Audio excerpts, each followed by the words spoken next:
अस्सलाम वालेकुम। अभी हम करेंगे अपना क्वेश्चन नंबर 7, ठीक है, जिसमें वो कहता है मेरा bought a toy for ₹1500 and sold for ₹1520। Okay, what was her profit percentage. ठीक है, अब हमने इसकी प्रॉफिट की परसेंटेज बतानी है। सबसे पहले हम इसकी कॉस्ट प्राइस लिखेंगे। कॉस्ट प्राइस है हमारे पास 1500। ठीक है, सेल प्राइस कितनी है, जितने में उसने इसको सोल्ड आउट किया है, तो सोल्ड उसने किया है 1520 में। ठीक है, अब हमने इसका प्रॉफिट फाइंड करना है। तो प्रॉफिट फाइंड करने का जो फार्मूला होता है वो ये होता है कि हमने सेल प्राइस में से माइनस कर देनी है कॉस्ट प्राइस। ठीक है, माइनस कॉस्ट प्राइस। तो अब देखें हमारे पास जो सेल प्राइस है हमारे पास 1520। ठीक है, माइनस कॉस्ट प्राइस हमारे पास क्या है 1500। अब जब इसको माइनस करेंगे तो ये क्या आएगा हमारे पास 20। ओके, तो ये हमारे पास क्या आ गया प्रॉफिट। अब हमने क्योंकि प्रॉफिट की परसेंटेज फाइंड करने को उसने ऊपर बोला है, ये देखें प्रॉफिट परसेंटेज। तो प्रॉफिट परसेंटेज का फार्मूला ये होता है profit divided by cost price, जितनी हमारी उसके ऊपर कॉस्ट आई है। ठीक है, कॉस्ट प्राइस, और इसको मल्टीप्लाई हम कर देंगे क्योंकि परसेंटेज है तो 100 के साथ। ओके, अब देखें प्रॉफिट हमें कितना था 20 डिवाइडेड बाय कॉस्ट प्राइस हमारे पास क्या थी 1500 मल्टीप्लाई बाय 100। ठीक है, अब आप चाहें तो उसको कैलकुलेटर के जरिए इन दोनों को डिवाइड करके 100 के साथ मल्टीप्लाई करेंगे तो भी आपके पास प्रॉफिट की परसेंटेज आएगी। चाहे तो आप ये देखें इन दोनों को इसके साथ कट कर देंगे। ठीक है, अब ये दोनों 5 की टेबल पे जा रहे हैं। 5 3 ज़ा 15 एंड 5 4 ज़ा 20, तो 4 डिवाइडेड बाय 3। ठीक है, और अब जब आप 4 को 3 के साथ आप डिवाइड करेंगे, ठीक है, 4 डिवाइडेड बाय 3, तो ये आ जाएगा 1.333। ये आपके पास परसेंटेज आ गई है प्रॉफिट की। ठीक है,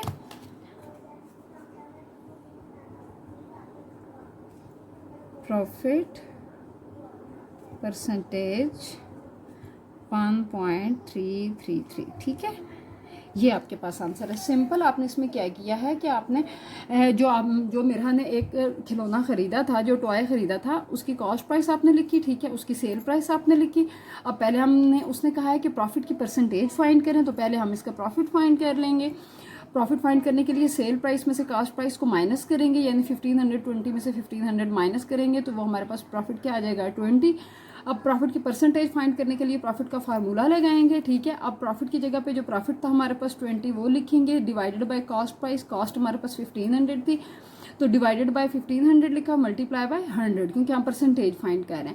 इन दोनों की हमने कटिंग कर दी, ये दोनों जीरो इससे कैंसिल हो जाएंगे। ठीक है, तो हम 4 डिवाइडेड बाय 3, और जब हम 4 को 3 के साथ डिवाइड करेंगे तो 1.33 ये हमारे पास आएगा इसका परसेंटेज, प्रॉफिट की परसेंटेज। ठीक है, अच्छा जी, जो क्वेश्चन नंबर 8 है उसकी जानिब चलते हैं। उसमें वो कहता है the annual income of Tayyab is ₹960,000। ठीक है, ये उसकी एनुअल इनकम है। While the exempted amount is ₹130,000। इस अमाउंट का मतलब ये है कि ये जो इसकी टोटल इनकम है उसमें से ये आपने माइनस करनी है, क्योंकि वो कह रहे हैं एग्जेम्प्टेड। एग्जेम्प्टेड का मतलब ये होता है कि इसके ऊपर टैक्स नहीं है, इसको आपने इसमें से माइनस करना है। ठीक है, यानी इसके ऊपर टैक्स नहीं लगेगा। आगे आप क्वेश्चन में देखें कि ये टैक्स वाला क्वेश्चन है, वो टैक्स पूछेगा।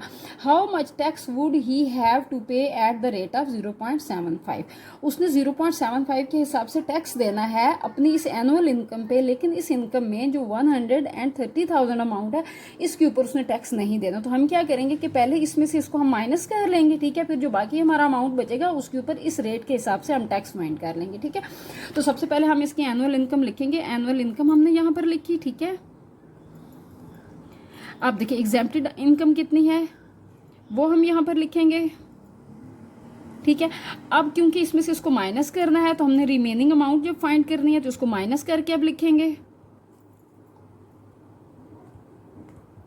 तो देखें जब इसमें से 960,000 में से 130 माइनस करेंगे तो ये हमारा आंसर आएगा 830,000। ठीक है, अब देखें इन दोनों को आप क्या करेंगे माइनस करेंगे। अब इस वाली अमाउंट के ऊपर ये जो रेट है हमारा टैक्स का, इसके हिसाब से हम उसका टैक्स फाइंड कर लेंगे कि वो कितना टैक्स पे करेगा। ठीक है, अब देखें टैक्सेबल अमाउंट हमने फाइंड करनी है, तो ये जो अमाउंट हमने माइनस करके निकाली है इसको इस रेट के साथ क्या कर देंगे मल्टीप्लाई, ठीक है, 0.75, ठीक है, परसेंटेज है, तो हम इसको इस तरह लिख सकते हैं, ठीक है। अब देखें क्या था हमारे पास, 830,000 multiply 0.75 and multiply 1 divided by 100, ठीक है। तो ये हमारे पास क्या आएगा, हमारे पास आंसर देखिए क्या आया, 6,225, 6,225, ठीक है, 6,225 ये आंसर है। इस क्वेश्चन में सिंपली उसने आपको ये बताया है कि एक मतलब जो आदमी है, जो बंदा है तैयब, इसकी एनुअल इनकम इतनी है, ठीक है। इस इनकम में जो ये वाला अमाउंट है ये शामिल नहीं है, क्योंकि उसने इसको बोला है कि ये एग्जेम्प्टेड अमाउंट है, ठीक है।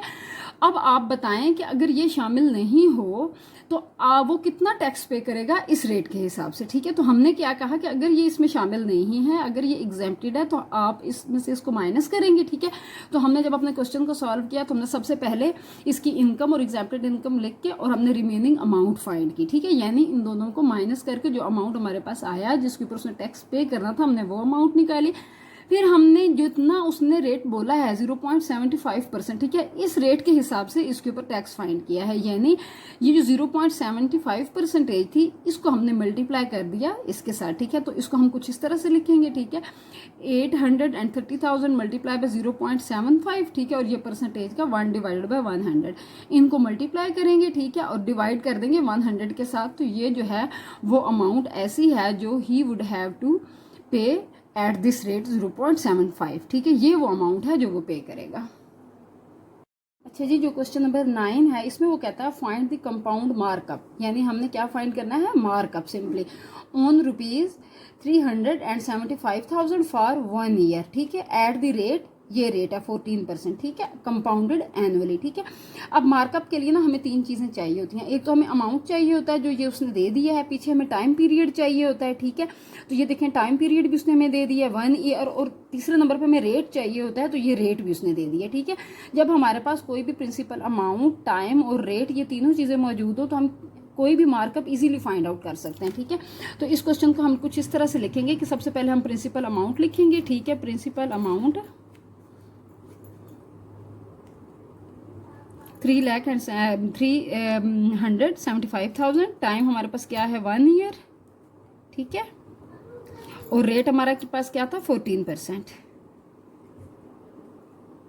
ठीक है। अब देखें, अब सिंपली मार्कअप का formula principal amount multiply by rate multiply by time. Principal amount हमारे पास जो है अब हम वो लिखेंगे, रेट कितना है 14%, तो इसको हम इस तरह लिख सकते हैं, ठीक है, और टाइम कितना है हमारे पास 1। तो अब हम क्या करेंगे कि इसको 14 के साथ मल्टीप्लाई करेंगे, 1 के साथ मल्टीप्लाई करें तो सेम वही रहता है, और डिवाइड कर देंगे 100 के साथ। इसको इसके साथ मल्टीप्लाई करके 14 के साथ और डिवाइड कर देंगे 100 के साथ, ठीक है। ये देखें,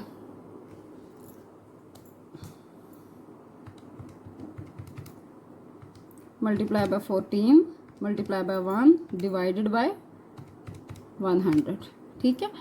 तो ये आपके पास क्या आएगा, जो इसका है एनुअल रेट कंपाउंडेड, वो अब आप यहाँ पर लिख देंगे, ठीक है, 52,500।